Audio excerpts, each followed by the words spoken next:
Trigger warning, this episode covers the topic of suicide.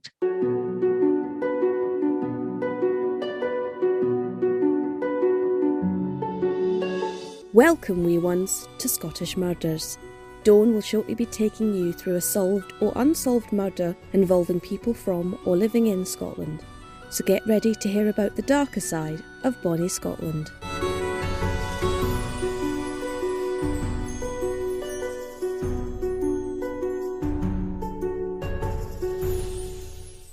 This episode is part of the Dundee themed month, which was suggested by Mary from New Zealand, who gave Scottish Murders a wonderful review on Apple Podcasts. Thank you, Mary. I hope I do the Dundee murders I've chosen to cover justice. On Saturday, the 22nd of August, 1987, about 7 p.m, the police received a phone call from Andrew Hunter, who was reporting his 30-year-old wife, Lynda, missing after she had left the family home on Friday, the 21st of August, about 10:30 a.m, with her beloved 14-year-old cross-collie dog, Shep, in their white Cavalier Antibes car. When police officers went out to take more information from Andrew, he reported that Lynda had recently discovered she was pregnant, about 6 weeks, and had been suffering awful morning sickness. He said that on Friday, the 21st of August, both he and Lynda had the day off from work. Lynda was the second in charge at a residential care home for the elderly and worked mainly night shifts. Andrew said about 10 a.m. on Friday he had driven Lynda to a local chemist where she had tried to buy something to help with her nausea, but had no luck, and so she had tried her doctor's surgery, which was just around the corner, but there had been no GP available and she was to call back later. Andrew said he had then driven an irritated and nauseous Lynda back home, where she went upstairs and proceeded to pack her bag for work, although she wasn't due at work until 3 p.m. the following day, and then she left the house. For some reason, she began to pack the bag she used for her night shifts, though she wasn't due at work until the following afternoon.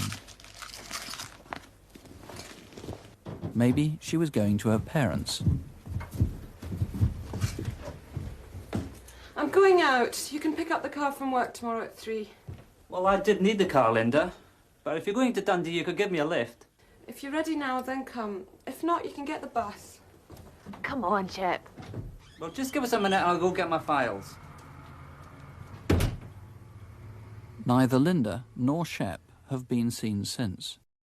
That was part of a reconstruction from the BBC programme Crime Watch, which was broadcast in December 1987, and Lynda's case was the first Scottish case to appear in the programme. Before Andrew could collect his things together, Lynda had left the home and driven off. Andrew said he presumed that Lynda had gone to her parents' house, who lived in Glenrothes, which is about 36 miles or 58 kilometres south of where Lynda lived in Carnoustie, as she was very close to her parents, calling them every other day and often staying with them. According to Visit Scotland, Carnoustie is a small town situated on the east coast of Scotland, about 12 miles or 19 kilometres northeast of Dundee, and is famed for its championship golf course, as well as swimming, sailing, windsurfing and fishing being enjoyed at the bay.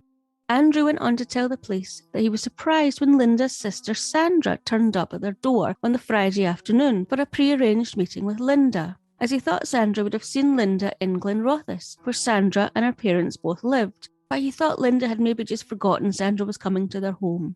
It wasn't until the Saturday, when he had gone to Lynda's work at 3 p.m, Lynda's start time, to pick up the car, to discover that neither Lynda nor their car were there. Police did feel that Lynda's disappearance was strange, and so a description of both Lynda and their distinctive white Cavalier Antibes car was circulated. However, when Lynda's car was discovered a day later, what the police had deemed as Lynda's strange disappearance changed to them becoming concerned for her welfare. About 9:10 on Saturday the 22nd of August in the morning, before Lynda was even reported missing, Lynda's car had been given a parking ticket, having been found double parked behind a railway station in Manchester, England, about 297 miles or 478 kilometres away from her home in Carnoustie. However, it wasn't until the following evening, Sunday the 23rd of August, when about 6:15 p.m, a passing policeman noticed that the same car had been broken into and the radio cassette had been taken. when the police officer radioed for the car registration number to be checked, it only then was discovered that the white Cavalier Antibes car belonged to a Lynda Hunter, and that she had been reported missing. The police who had issued the missing person report were immediately notified about Lynda's car being found, and it was arranged for the car to be transported back to Scotland to be forensically examined. But now the police had a mystery on their hands. Where was Lynda? And why would she have driven to Manchester, abandoned her car, and then disappeared? The police needed to build a picture of Lynda's life and her mental state on the lead up to her disappearance. And so, knowing how close Lynda was with her sister, Sandra, they started by paying her a visit. Sandra was asked when she had last seen her sister, and she replied that it had been Thursday the 13th of August, 8 days before Lynda disappeared.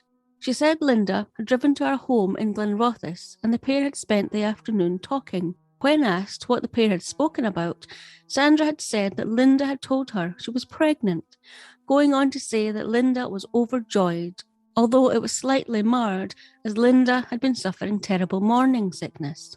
When asked if the pair had spoken about Andrew or Lynda's relationship with him, Sandra mentioned that yes, Lynda had said that they had been having some marital problems and they had been arguing, but Sandra stated that she didn't think it was anything serious and she thought it would likely blow over. I mean, Lynda had been pregnant, which she had always wanted and was delighted about. She had married the man she loved, she lived in a nice house, had a great job and was earning good money. What more could she want? Sandra said the last time she had seen or spoken to Lynda was as she watched her drive away from her home after the visit on the 13th of August, after Sandra had agreed to come to Lynda's home on the afternoon of the 21st of August so they could spend the afternoon together, a meeting that Lynda never showed up for. Sandra did mention that she had been concerned about Lynda not showing up, and she had called her parents and Lynda's friend and ex-partner Ian Glover, but they hadn't seen Lynda. Concerned for her sister, but thinking that she may simply have forgotten, Sandra said she spent the afternoon and early evening with Lynda's husband Andrew, until finally heading back to her home in Glenrothes about 6:30 p.m. Lynda Cairns had grown up in Glenrothes, which according to Wikipedia is a town situated in east central Scotland, approximately 30 miles or 48 kilometres south of Dundee, with her parents and younger sister Sandra. According to the Law Killer's book by Alexander McGregor, Lynda had led a life devoted to helping others. As a youngster, Lynda had such a caring nature and she just wanted to help people. And so she became a Girl Guide and then a Girl Guide leader. As an adult, she then moved to Aberdeen in the northeast of Scotland to gain teacher training experience, where she worked with children with mental disabilities. And she also became a Samaritan. Following completing her teacher training, Lynda moved to London and continued to work with children with mental disabilities. She really did have such a caring nature, which again was evident when she left London and moved to Dundee, where she worked as a social worker, so she could be nearer her parents, who she adored, who lived in nearby Glenrothes, as their health had deteriorated significantly. Lynda then met Dr. Ian Glover in December 1980, when they both lived in Dundee, and the pair had quickly fallen in love.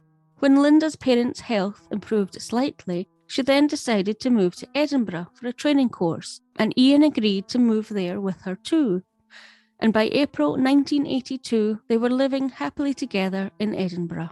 Upon Lynda's course finishing, the pair then decided to move back to Dundee, buying a house together in Broadford Terrace in Broughty Ferry, which is about a 10-minute drive east of Dundee.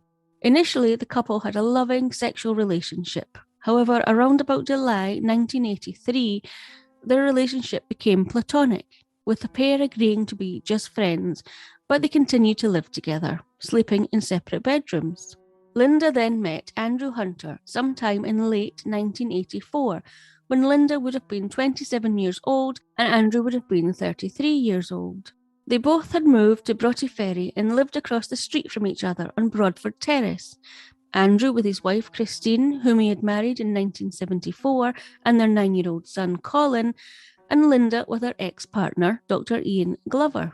By this time, Lynda, who had such a caring and giving nature, had been working for the Samaritans for many years, and was a fully qualified social worker. And so when her neighbour, Andrew Hunter, approached Lynda to ask if she would help him to gain a qualification in social work too, Lynda was only too happy to help him study.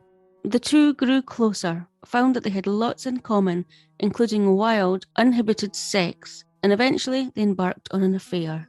When Ian found out about Andrew and Lynda's affair in December 1984, he wasn't surprised, having suspected earlier that something was going on between them.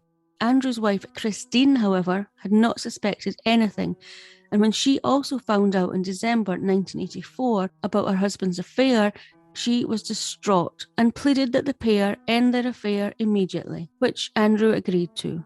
However, his affair with Lynda began again within weeks, with Lynda finally moving out of the house she shared with Ian Glover in July 1985 and moving to a new house she bought in Carnoustie, and she expected Andrew to join her there. However, for a time, Andrew was happy to have the best of both worlds, going between his wife and lover, but he soon did leave his wife and son and move in with Lynda, but he still maintained contact with his son. While Lynda moving out of the home she shared with Ian Glover didn't affect Ian too much, and the pair continued to remain close friends, the same could not be said for Christine. She was distraught by the ending of her marriage and became depressed. On the 14th of December 1985, about 3 months after Andrew had finally left his wife, Christine dropped her and Andrew's son at the children's home where Andrew worked, so Andrew could spend some time with his son. Andrew took his son Colin to the cinema, and then they had their tea together, before Andrew returned his son to the family home as planned. Despite Andrew's persistent knocking on the door and shouting through the letterbox, Christine did not answer the door. He became worried as he knew Christine was home, as her car was in the drive and the lights were on in the home. So Andrew went across the street to Ian Glover's home, as both he and Lynda were still friendly with him, but mainly Lynda, to ask if he could use his phone to try to get an answer from Christine, but there was still no reply. Beginning to panic, Andrew then went to a neighbour who had a spare key to the property before running back to the family home and opening the door. It appeared that Christine had been unable to cope with the ending of her marriage, unable to cope with the betrayal of her husband, and sadly, she had ended her life, a fact that Andrew took very hard and took out on someone close to him. While the police were trying to gain a better picture of Lynda, her mental state and her marriage to Andrew, forensic teams were working on Lynda's car, and what they found only further deepened the mysterious disappearance of Lynda. Firstly, it was noted that the driver's seat had been set for someone much taller than Lynda. So if Lynda hadn't driven the car to Manchester, then who had? Also, the 2 grey front seat covers had been removed, as well as the passenger floor mat. This strongly indicated to the police that someone was trying to hide forensic evidence. But stranger still, the spare wheel from the back of the car had been fitted to the front off side, suggesting the driver had had a flat tyre that needed changing somewhere on the journey from Carnoustie to Manchester. However, the damaged wheel and tyre, along with the tools to replace a tyre, were all missing. What was found in the boot space was Lynda's handbag and the bag she had packed for work. Lynda's 3 credit cards and £30 or $38 in cash was missing, but medication Lynda's dog Shep needed for a heart and bladder condition were still there in Lynda's bag. Also found in the boot space of the car was a single earring that belonged to Lynda. While the police had initially believed that there would be an explanation for Lynda's disappearance, that perhaps she just needed some time to herself, the more days that went by, and the more they found out about Lynda and her relationship with Andrew, and now the car having been examined, the more they began to be very concerned for Lynda's welfare. And so it was time to try and find out more about Andrew and Lynda's relationship, which included speaking to Lynda's ex-partner and friend, Dr. Ian Glover. And soon a more detailed picture emerged. Following Christine's sad death, Andrew appeared to blame Lynda for what had happened. And when a fight broke out between them in public 2 days after Christine's death, when Lynda suggested that Andrew didn't need to go to Christine's funeral, Andrew pushed her violently against a car. This wouldn't be the last bout of violence in their relationship. During one argument at their home, Andrew hit Lynda in the face with an umbrella.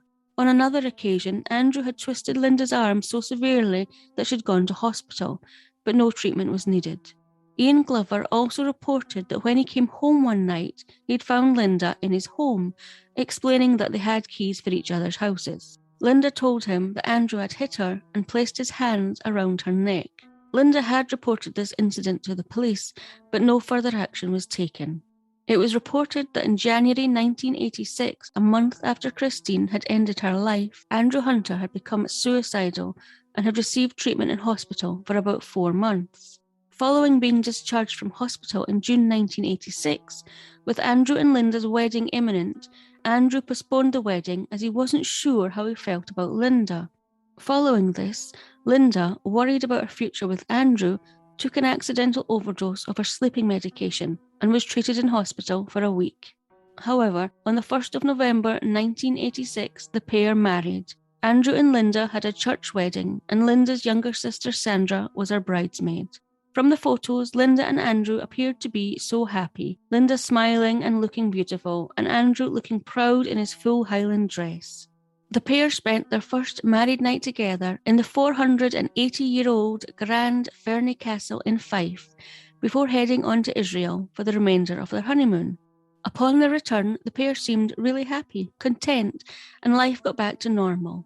Ian Glover also attended the wedding and confirmed that after the marriage, there appeared to have been no further violence, until that is 6 weeks before Lynda disappeared. Ian received a phone call from Lynda, where she said that Andrew was showing signs of aggression again. No physical violence, but that his demeanour had changed. The last time Ian Glover had seen Lynda was on Thursday the 20th of August, as Lynda had been looking after his dog Jimmy from the 18th of August while he had been away on business.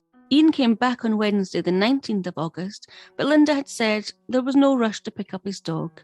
However, he had then received a phone call from Lynda on Thursday the 20th of August to ask him to pick up his dog as she wasn't feeling too well, and if he could also pick up Andrew and Colin from Dundee that evening, as they were going to a football match for Colin's birthday, which Ian did. Ian then stayed at Lynda's and Andrew's chatting until about 10 p.m, and he felt that there was some kind of tension between the pair. He said he then received a phone call on Friday the 21st of August from Sandra, Lynda's sister, wondering if he had seen Lynda, which he hadn't. He found out Lynda had been reported missing on the Saturday by Andrew. While the police were building a much better picture of the relationship between Andrew and Lynda, there still was far more to find out. With the police now very concerned for Lynda's welfare and beginning to focus on the possibility her husband Andrew may be involved, they once again arrived at his home to ask him to make a statement describing in detail his movements on the lead up to and the day after Lynda's disappearance, and it is as follows. Andrew had gone to work as normal on Thursday the 20th of August, arriving home at about 3 p.m. Lynda had been off sick on Thursday as she had been feeling unwell and had spent the day in bed. Upon Andrew arriving back home though, Lynda got up and helped him get some food ready for Andrew's son Colin's 11th birthday celebration that evening.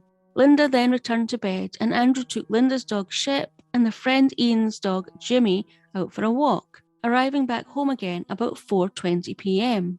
Shortly afterwards, Andrew and Colin left the home in the minibus of the children's home where Andrew worked, which he had borrowed for the evening. He then drove around picking up Colin's friends to take them to a local football match scheduled for 5 p.m, which Andrew was refereeing at. After the football match, Andrew dropped all but one of Colin's friends back at their homes before returning the minibus to his workplace. Andrew, Colin and Colin's friend Grant were then picked up by Dr. Ian Glover and taken back to Carnoustie. Andrew, Lynda, Ian, Colin and his friend Grant all enjoyed a birthday tea before Grant and Colin went to bed, as Grant was allowed to stay over as a birthday treat. Ian Glover stayed and chatted with Lynda and Andrew until about 10 p.m, before he and his dog Jimmy left and headed home. On Friday the 21st of August, Andrew got up about 7:20 a.m. to prepare breakfast for his son and his friend and to pack Colin's bag as he was staying at Grant's house that evening, before Colin and Grant then left the house about 8:20 a.m. to catch the school bus. Lynda was still not feeling well, and so she stayed in bed until just before 10 a.m, when she asked Andrew if he would take her to the local chemist. Andrew had driven Lynda to the nearby chemist about 10 a.m. before she went to the doctor's and then drove Lynda back home, arriving home about 10:20 a.m. Lynda then apparently proceeded to go upstairs, pack her bag and leave, despite Andrew asking her for a lift into Dundee.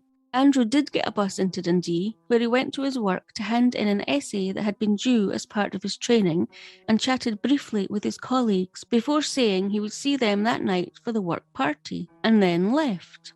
Then about 1 p.m, he was at a building society withdrawing money before catching a bus home to Carnoustie, arriving back home about 2 p.m.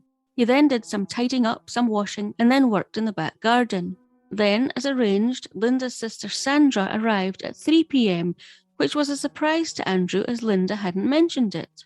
After waiting all afternoon to see if Lynda showed up, Sandra called her parents and Lynda's friend Ian Glover to see if Lynda was with them, only to find out she wasn't. About 6 p.m, Sandra and Andrew left the house and went to a local hotel for some tea. Then Sandra left to drive home between 6:30 and 6:45 p.m. Andrew then got himself ready to attend his works party. He said he was picked up and driven to the night out by his next-door neighbour about 8 p.m, and then proceeded to have a good night out. His neighbour kindly then came and picked him up again and dropped him off at his home shortly before midnight, before Andrew headed straight to bed. On Saturday, the 22nd of August, Andrew left his home about 11 a.m. and went to a local shop to buy a newspaper. He then got a bus into Dundee, where he had a haircut, went to a bar where he had a pint and something to eat.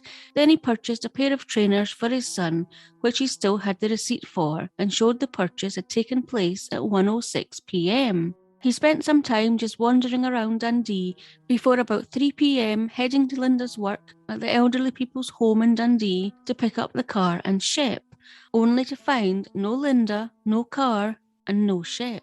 He then called Ian Glover to see if he had heard from Lynda, which he hadn't, before then getting a taxi to Grant's parents' home in Broughty Ferry, where Colin had stayed the previous night, where he mentioned to Grant's parents about Lynda not being at work, before asking if Colin could stay another night with them, which they agreed to.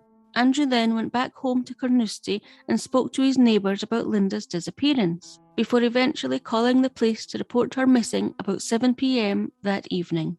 While Andrew was giving a detailed account of his movements on the run-up to and after his wife Lynda's disappearance, the detectives noticed that he'd shown no emotion while talking about the last time he'd seen his pregnant wife alive, and so asked him why this might be, to which he replied that this was just his way.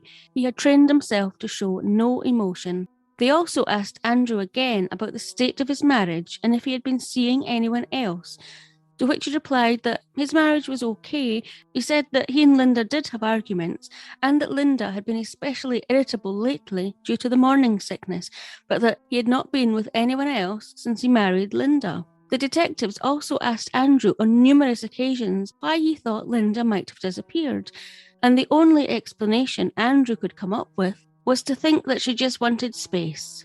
Although Andrew seemed able to have come up with other reasons when he was talking to Dr. Ian Glover, which Ian had told the police about when they spoke to him. Ian said that Andrew had told him that there had been tension between himself and Lynda, and that Andrew felt Lynda was behaving irrationally, believing that Lynda had disappeared in order to try and change Andrew's behaviour towards her. While the police were beginning to suspect Andrew had been involved in Lynda's disappearance, he appeared to have a cast iron alibi, but their instincts were telling them a different story. They were sure he was involved somehow, but how? As sure as the police felt that Andrew had some involvement in Lynda's disappearance and presumed death, without any witnesses, evidence, Lynda's body, and Andrew's cast iron alibi, there was absolutely nothing they could do. The police had gone as far as driving to Manchester from Carnoustie and taking the train back to Dundee to see if the trip could be done between Andrew getting dropped off at home on Friday just before midnight and him purchasing trainers for his son at 1:06 p.m, which was the only definitive evidence of where he was. And it turned out that this could be done, as the train from Manchester to Dundee on Saturday the 22nd of August left Manchester at 7:35 a.m. and arrived in Dundee at 12:49 p.m, giving Andrew about 15 minutes to spare before buying his son's trainers. assuming that his trip to the newsagent at 11 a.m, his trip to the pub, and the hairdressers didn't actually happen. The police did speak to the guard who would have been on the train from Manchester to Dundee. However, when the police showed the guard Andrew's photo, he was unable to identify Andrew as being a passenger on that train.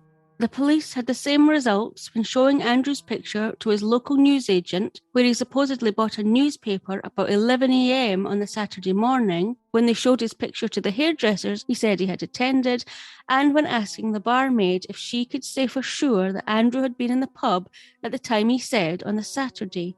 Not one person could categorically say that he had attended their premises on the day and time in question. Although even the assistant in the shoe shop where Andrew had bought his son a pair of trainers on Saturday the 22nd of August at 1:06 p.m, for which he had a receipt for, couldn't identify Andrew either. So again, the police were no further forward. There was no proof either way. Although the police did learn something interesting. When speaking to the barmaid, Carol, who had been working on the 22nd of August, she told the police that she felt Andrew had been trying to coerce her to give false information. Apparently, he had talked about his wife's disappearance before it had even been in the newspapers. He had told Carol that he'd been in her pub that day having a pint, asking if she remembered him being there, but she told him she didn't. At which point, Andrew told Carol that the police would be coming to speak to her, and he was there, so when they did, if she could just tell them that he was there. The police did interview Andrew numerous times following Lynda's disappearance, and each time he appeared less and less interested in his missing pregnant wife. The police continued to appeal for witnesses to come forward, but with nothing to work with and such a large search area spanning from Scotland to England, the case was going nowhere.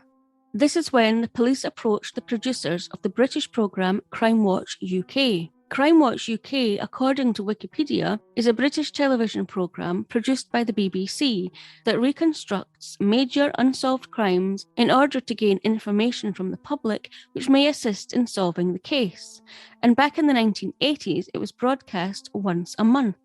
A reconstruction of Lynda's final known movements appeared in the December 1987 Crime Watch broadcast. Following the reconstruction, Detective Inspector Leslie Liney, who was working on Lynda's case, discussed some of the details of the case with the presenter, such as describing Lynda's distinctive car and the fact it had been found in Manchester, what had been found in the car and what had been removed, and asked for any witnesses to come forward if anyone had seen this car or indeed Lynda since her disappearance on Friday the 21st of August. He also asked anyone to come forward if they'd seen Lynda's beloved dog Shep, who had still not been found either, and who Lynda adored and took absolutely everywhere with her, since she had saved him from being put to sleep at a rescue centre 7 years prior. Shep had some distinctive markings, such as all of his paws were white, he had a small surgical scar on his right back leg, and he had been neutered. When Detective Liney was asked by the presenter what his thoughts were on finding Lynda alive, he said, "We're very concerned for Lynda's safety, and I would certainly appeal to Lynda, if she should be watching this programme, to please contact us." Do you think there is a faint possibility she might still be alive? A remote possibility, I think. However, what was actually believed by the detectives at this stage was that Lynda was dead, and that she'd been killed by her husband Andrew. They just needed to find evidence of this, or hope that a witness came forward. And following the reconstruction and appeal for information on Crime Watch, that was exactly what happened, when two separate witnesses who had been travelling through the area on Friday the 21st of August reported sighting a car that looked very much like Lynda's white Cavalier Antibes.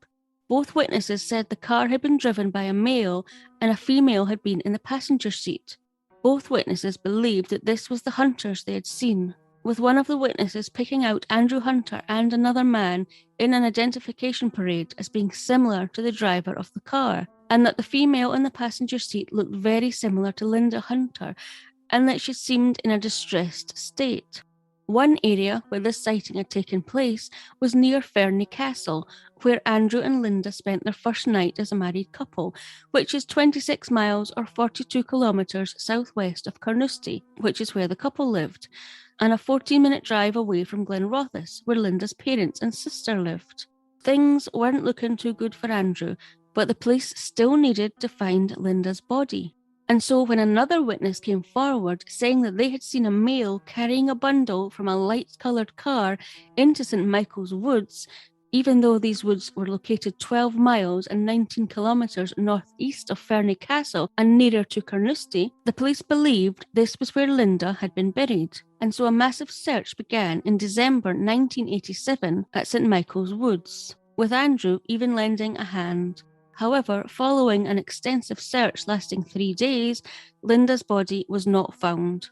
Desperate to keep the case moving forward, the police tried a different tack. On the 5th of January 1988, detectives spoke to Andrew again, this time wanting more information about Shep's lead and collar. Andrew again advised that Shep's lead and collar were missing from the house, which wasn't unusual, as Lynda loved Shep so much and worried all the time about losing him that she had attached 2 separate tags to his collar, one with her address on it and one with her parents' address on. Andrew confirmed that Shep never left the house without his collar and lead. This line of questioning might have seemed odd at the time, but it would later prove vital. In the meantime, though, again, the police had no leads, and the case was in danger of becoming cold. Until that is, the 11th of February 1988, almost 6 months after Lynda had disappeared, when Lynda's body was found in Melville, Lower Wood, Ladybank by a dog walker.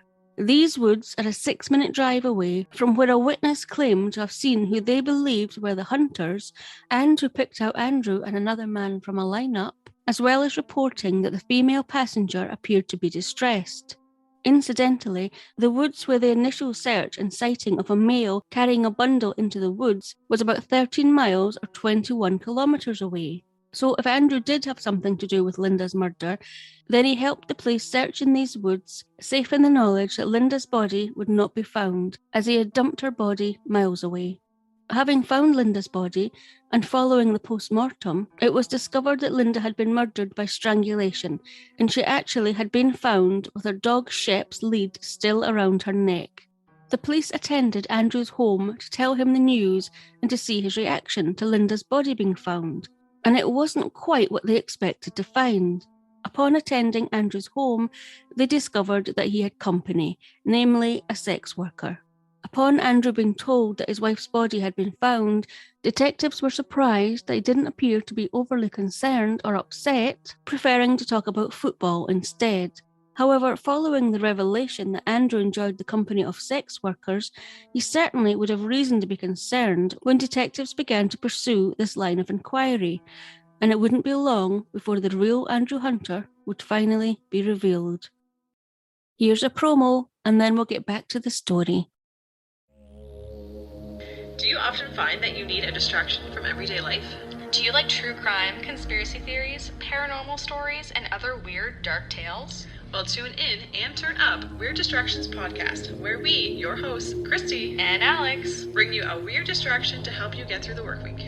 Every Sunday morning, you can find our show on Apple Podcasts, Anchor, Spotify, Good Pods, and more. So, grab a snack, get comfy, and make sure to lock those doors.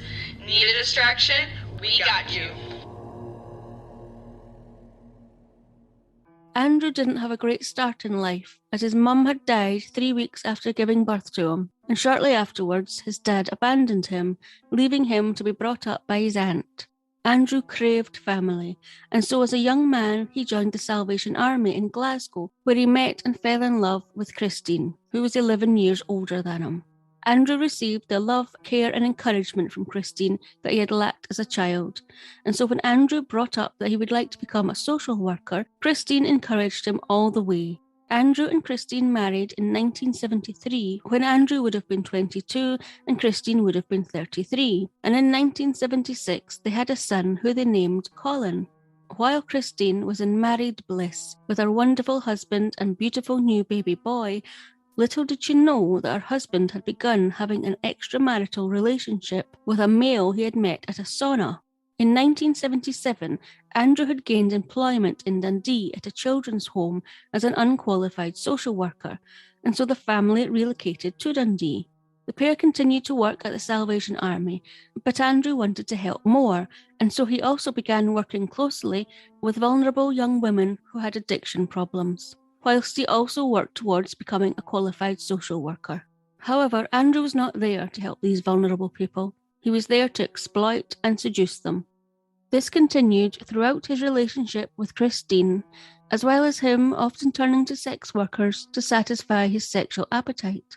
Following Christine finding out about his affair with Lynda, and before going to live with Lynda, Andrew started seeing the male he had met at the sauna years before again, unbeknownst to Christine or Lynda. This affair also began again in early 1987 before Andrew married Lynda. It also emerged that before Andrew finally agreed to marry Lynda, he had an affair with a female colleague, all the while still visiting the sex workers of Dundee, with many believing he spent time with most of them, and he continued to have sex with sex workers throughout Lynda's disappearance, finally being caught out when police arrived at his home to tell him that they had found Lynda's body when he'd been found in the company of a 22-year-old sex worker who also was one of his vulnerable clients who was addicted to drugs.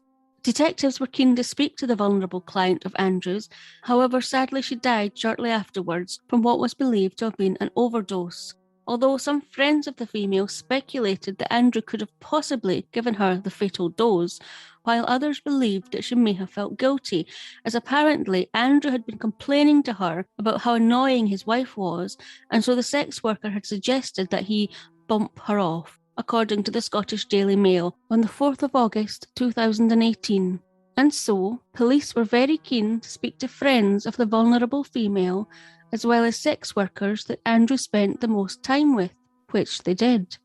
And then finally, on the 9th of April 1988, just short of 8 months since Lynda had gone missing, after police had interviewed more than 5,000 people and taken about 1,200 witness statements, Andrew Hunter was arrested. It was at this point that a search was carried out of Andrew's home, and what this revealed was felt to be conclusive evidence that Andrew had been involved in Lynda's disappearance and murder. While being questioned, Andrew allegedly told detectives, "I would like to tell you, but it is past that now, and I still have Colin to think of." He went on to say that, "I keep wanting to get it over with. It has been a long time, but I can't, and who would believe me now?" Following these comments, though, Andrew then stuck with no comment. The murder trial began at the High Court in Dundee on Tuesday, the 19th of July, 1988. Due to Lynda's disappearance appearing on Crime Watch, it had thrown the case into the spotlight, which in turn brought vast numbers of people to the High Court every day in the hope of getting a seat in the courtroom. The accused, Andrew Hunter, faced the charge of murdering Lynda Hunter by strangling her with a ligature on the 21st of August 1987. Andrew issued a special defence of alibi, saying that on Friday the 21st of August, he had been in the company of various people between the hours of 7:30 a.m. and midnight on that day. After the formalities, the trial began. Witness after witness stood in the dock for the prosecution. The barmaid, the shoe shop assistant, the train guard, the hairdressers, and all, when asked, were unable to say whether they had seen Andrew Hunter on Saturday the 22nd of August, as Andrew was stating. Next in the dock was Lynda's ex-lover, Dr. Ian Glover. Ian reiterated what he had told the police, including him being aware of the violence directed at Lynda from Andrew before their wedding, and the fact that Lynda had told him that Andrew's behaviour had changed to aggression again 6 weeks before Lynda's disappearance.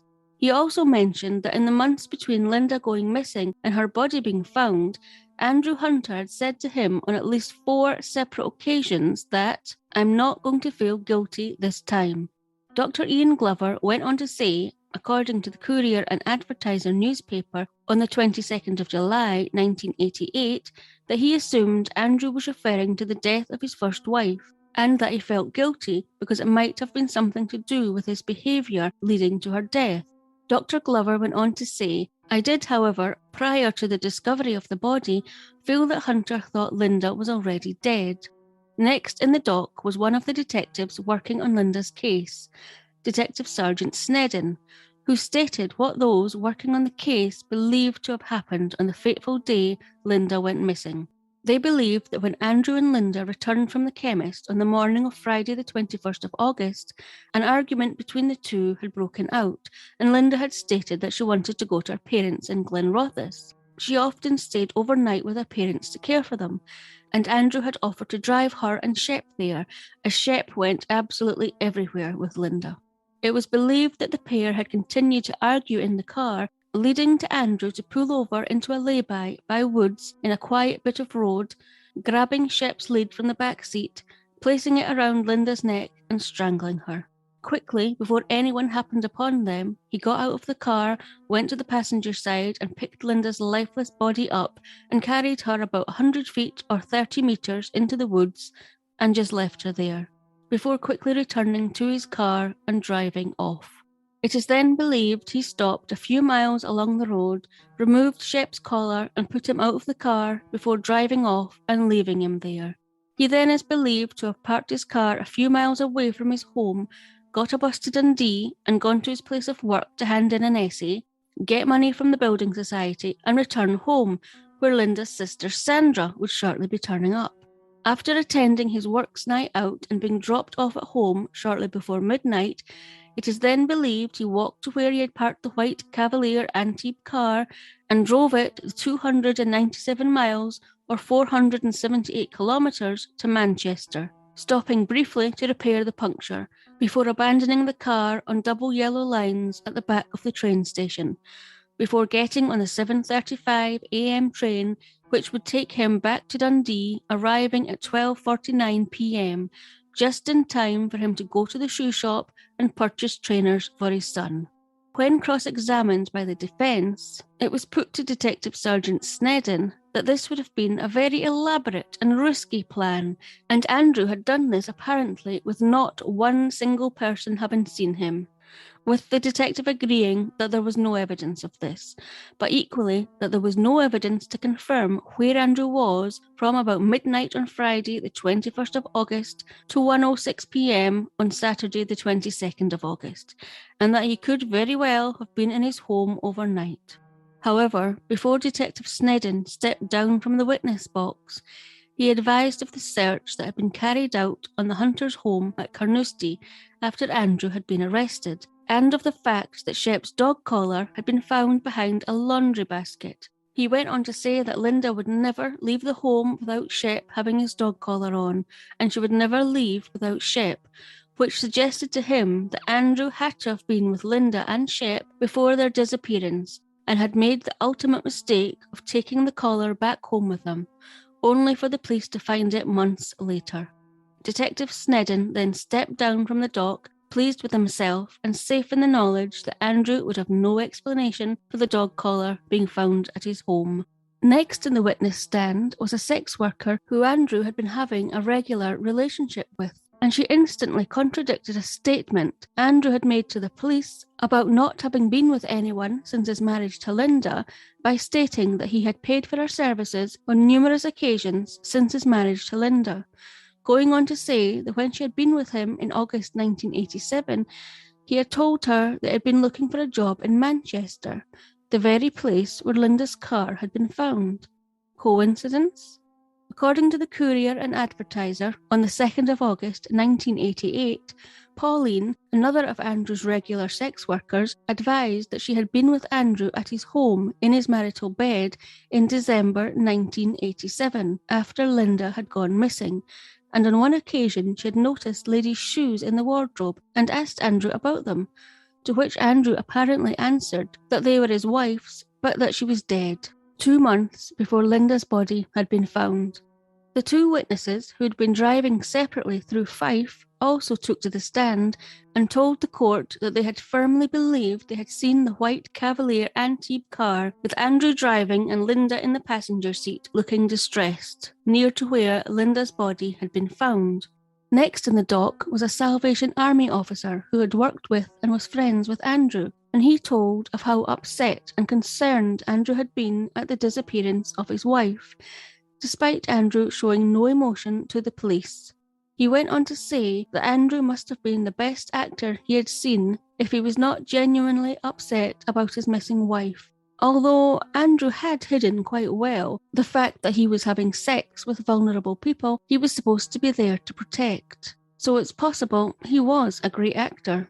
Lynda's sister Sandra also took to the stand, and although she may have told the police at the time of her sister's disappearance that while her sister and Andrew may have been having marital problems, she believed it would blow over, she was saying something entirely different now. She told the court that apparently Lynda had been quite upset by something Andrew had repeatedly said to her following his wife Christine's death, which she repeated to Sandra. Andrew had apparently told Lynda that it is you who should be dead and not Christine. This could just have been Sandra trying to ensure her sister's alleged killer didn't get away with it. There is no way to know for sure if Andrew did in fact say this to Lynda. However, after the next witness took to the stand, it certainly became more likely that he had. Gillian Pelk, who had been quite a close colleague of Andrew's, told the court that on an occasion before Andrew and Lynda married, Andrew said to her that he was only marrying Lynda to screw up her life the way she had screwed up his. She went on to say that following Lynda's case being shown on Crime Watch, the pair had been out for lunch, and she said that as Andrew was describing the details of the programme to her, he seemed amused by it. Andrew Hunter also took to the stand and did a good job in answering all the questions put to him, and had an answer for most of them, all except how Shep's collar had been found in his home. For that, he had no answer. On the 2nd of August 1988, after a 2-week trial, the summing up by the prosecution began. They reminded the jury of all the witness statements made throughout the trial, but crucially it was hammered home about finding Shep's dog collar behind a laundry basket at the couple's home in Carnoustie, saying that there were only 2 possible explanations for this. Either Shep had left the home without his collar, which Lynda would never do as she was terrified of losing him, or, as usual, when leaving the home, Lynda had put Shep's collar on, but then Andrew had brought it back to the home after killing Lynda and abandoning Shep in the middle of nowhere. This would point directly to Andrew being Lynda's murderer. It was then time for the defence to sum up. The court was told there were absolutely no witnesses to Andrew either abducting, strangling, or carrying Lynda's body into the woods, that there was not one shred of evidence to suggest Andrew had caused any harm to Lynda, going on to ridicule the prosecution's suggestion that Andrew had travelled the 297 miles or 478 kilometres to Manchester and returned to his home in Carnoustie without one single person seeing him, but had overlooked one vital piece of evidence by bringing Shep's dog collar home and leaving it behind a laundry basket, and going on to suggest that the dog collar had never left the home in the first place. He ended up by saying that the prosecution had failed dismally to prove that Andrew had committed the murder of his wife, and that the jury should pass a verdict of not guilty, or at the very least not proven. Judge Lord Brand then directed the jury to a number of other statements made throughout the trial by witnesses, before asking the jury to retire to determine a verdict, which they did by majority less than 2 hours later. 37-year-old Andrew Hunter was found guilty of the murder of his 30-year-old wife, Lynda Hunter. Following the verdict, Andrew was told by Judge Lord Brand, "You are an evil man of exceptional depravity," before he gave Andrew a life sentence. Andrew was then taken away. While Lynda's family were relieved at the outcome and had justice for Lynda, the pain of losing a daughter, a sister, and the added grief for Lynda's unborn child was still desperately raw. According to the Scottish Daily Mail, on the 4th of August 2018, Lynda's sister Sandra spoke outside her home at Glenrothes, saying, "It doesn't go away." Andrew Hunter lodged an appeal, citing that Judge Lord Brand had misdirected the jury and that the prosecution's evidence fell far short of proving that Andrew committed the murder beyond a reasonable doubt. However, an article in the Herald newspaper on the 30th of June 1989 stated that the appeal had been rejected by 3 judges who stated that this was not a narrow case, and that the judges were certainly persuaded that the evidence before the jury was not only sufficient, but ample and eloquent of the guilt of the appellant. Andrew returned to Perth Prison to serve out his sentence. However, on the 19th of July 1993, 5 years after being convicted of the murder of his wife Lynda, 42-year-old Andrew died from a heart attack. The death of Andrew Hunter also put an end to the possibility of a case being built against him for the murder of Dundee sex worker Carol Lannon in 1979. Andrew was well known to have visited sex workers regularly, having thought to have used the services of all of the sex workers in Dundee at some point, and his aggressive behaviour had been evident in his treatment of Lynda. This, coupled with the fact that a photo fit of a male last seen with Carol was deemed to look very much like Andrew, could have led to him also being convicted of Carol's murder, and for Carol's family finally to have justice. However, if he was the murderer, then this opportunity has now gone. I'll be covering Carol Lannon's case, along with another female found murdered very close to where Carol was found, in an episode for the Dundee Murders theme, if you'd like to know more. And finally, now I'm giving a wee trigger warning here, as it's about what happened to Lynda's dog Shep. Shep had been found wandering near St Michael's Woods, the same area a witness had seen a man carrying a bundle from a light-coloured car into the woods, and he had been taken to a rescue centre. However, sadly for Shep, it wasn't until Lynda's case appeared on Crime Watch that someone working at the rescue centre recognised the description of Lynda's dog Shep to be the same dog that had been brought to them, having been found wandering near St Michael's Woods. However, by the time Lynda's case appeared on Crime Watch in December, 4 months after Lynda and Shep had gone missing, Shep had already been put to sleep, as it had been determined after 1 week that as no one had come looking for Shep, he must be astray, as he was without his collar. I'm sorry to leave it on such a sad note, but that's the end. If you've enjoyed this episode, then I would be so grateful if you could leave a review or a rating on your listening platform so that more people can find this podcast. I would love to get more Scottish murders out there. Please also don't forget to subscribe so you don't miss an episode. So that's it. Come back next time for another episode of Scottish Murders.